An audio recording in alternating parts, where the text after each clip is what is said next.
पिछली रात को यानी कि अंतर्राष्ट्रीय शिवरात्रि महोत्सव की तीसरी सांस्कृतिक संध्या में एक ऐसा वाकया पेश आया जिसकी चर्चा आज पूरे प्रदेश में हो रही है। वीडियो वायरल है, लोग शेयर कर रहे हैं और कह रहे हैं, पूछ रहे हैं कि सिलेक्शन कमेटी कहाँ है और क्या शिवरात्रि के स्टेज की ये गरिमा है। हुआ क्या कि हरबंस सिंह अरोड़ा नाम के शख्स हैं, स्टैंड अप कॉमेडी करने आते हैं। ये पिछले कई सालों से मैं इनको देख रहा हूँ, हालांकि मेरा ध्यान कभी इनके जोक्स पर गया नहीं था, लेकिन कल वो ध्यान खींचा इनकी क्योंकि मैं खुद भी मौजूद था वहाँ पे ऑडियंस में, और ये जोक्स बोले जा रहे थे। एक जोक होता जो मर्यादा से बाहर होता, उसके बाद ये दो जोक्स नॉर्मल सुनाते।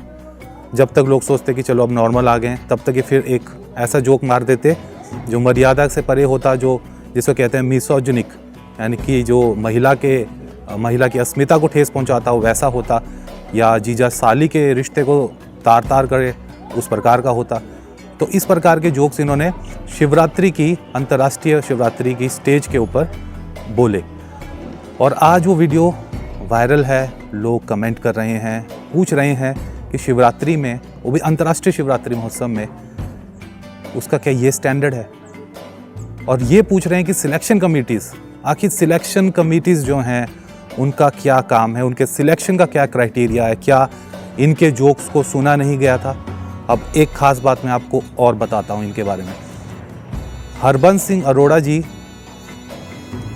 आज से 10 साल पहले या 11 साल पहले बैन हो चुके हैं। जी हाँ, इन्होंने इसी प्रकार के जोक्स, इसी प्रकार के जो निम्न स्तर के जोक्स हैं, वो सुंदरनगर के नलवाड़ मेले में बोले थे, और वहाँ हमारे मित्र हैं अश्विनी सैनी जी, उन्होंने खबर छापी थी। तो लगभग ये 4 या 5 साल बैन रहे, लेकिन गॉड नोज, भगवान जाने ये किसकी अप्रोच लेके दोबारा इस शिवरात्रि में शामिल हुए। कुछ समय जब ये दोबारा शामिल हुए थे तो इन्होंने 1-2 साल थोड़े अपने जोक्स जो थे क्लीन रखे, साफ रखे, लेकिन अब ये दोबारा से उसी पैटर्न पे आ गए हैं। तो सिलेक्शन कमेटी को ये बहुत बड़ा प्रश्न चिन्ह उठता है सिलेक्शन कमेटी पे कि आप क्या इस प्रकार के आर्टिस्ट्स को स्थान देंगे जो डबल मीनिंग जोक सुनाएगा, वो भी एक पावन स्टेज से, अंतर्राष्ट्रीय शिवरात्रि की स्टेज से, दर्शक दीर्घा में, जहाँ बच्चे बैठे हैं, जहाँ महिलाएं बैठी हैं, जहाँ ऑफिसर्स बैठे हैं, उनके सामने इस प्रकार के जोक्स सुनाना ये असमझ से परे। अब मैं आपको बताता हूँ, शिवरात्रि की स्टेज हो या अन्य कोई इस प्रकार के उत्सव या मेले, वहाँ पे 3 प्रकार से किसी भी आर्टिस्ट की एंट्री होती है। पहला प्रकार है, आप बहुत टैलेंटेड है, आपका बहुत बड़ा नाम है, जैसे बड़े पंजाबी सिंगर या बड़े हिमाचली सिंगर्स, प्रशासन डायरेक्टली उनको अप्रोच करता है, वो अपनी कोटेशन देते हैं कि मैं इतना ही फीस लूँगा, और फिर उनके साथ कॉन्ट्रैक्ट होता है और वो आते हैं। ये तो पहला क्राइटेरिया है। दूसरा क्राइटेरिया है जिसमें सिलेक्शन होता है, कि उसमें लोग आते हैं, सिलेक्शन राउंड रखे जाते हैं शिवरात्रि से पहले, और जो टैलेंटेड होते हैं उनको सिलेक्ट करके स्टेज पे परफॉर्म करने दिया जाता है। उनका बता दिया जाता है आप इस समय और इस तारीख को आपका परफॉर्मेंस है, चाहे डांस हो, चाहे गायकी हो, चाहे कॉमेडी हो, चाहे कोई भी जॉनर हो। अब तीसरे प्रकार के जो प्राणी हैं वो आते हैं अप्रोच से।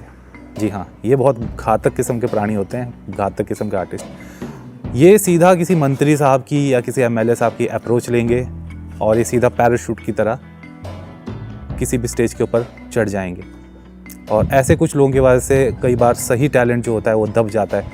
हमारे हिमाचल की बात करें, अगर मैं कॉमेडी जॉनर की बात करूं तो गर्ग हैं हमारे कांगड़ा से, तो वो काफ़ी अच्छे कॉमेडी करते हैं।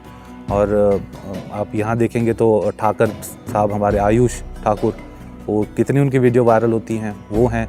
मिर्ची हाय राय, हमारे दोस्त अभिमन्यु राय, वो हैं।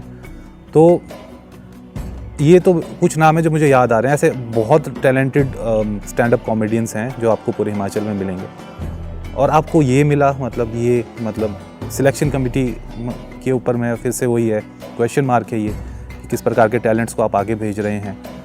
और एश्योर कीजिए, मैं प्रशासन से भी अपील करता हूँ कि प्लीज़ एश्योर कीजिए कि इस प्रकार से कोई भी ऐसा अगले, आज के बाद जब भी कोई शिवरात्रि का इवेंट हो, कोई कलाकार ऐसा ना आए जो इस प्रकार के डबल मीनिंग जोक्स मार के पूरे इस फेस्टिवल की गरिमा को ठेस पहुंचाए।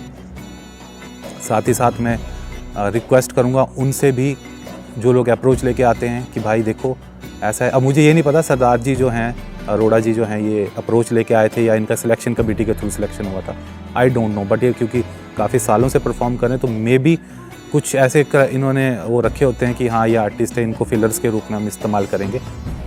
मुझे नहीं पता कि क्या इनका क्राइटेरिया था, बट जो भी था वो स्टेज उनके, वो मतलब उस स्टेज के लायक नहीं थे। तो कैसी लगी आपकी रिपोर्ट ज़रूर बताइएगा, और आपका क्या कहना है इस पूरे के पूरे मुद्दे के ऊपर, वो भी हमें कमेंट में लिख कर ज़रूर बताएं। फेसबुक पर पोल स्टार हिमाचल का पेज लाइक करें और यूट्यूब पर हमारा चैनल सब्सक्राइब करना ना भूलें।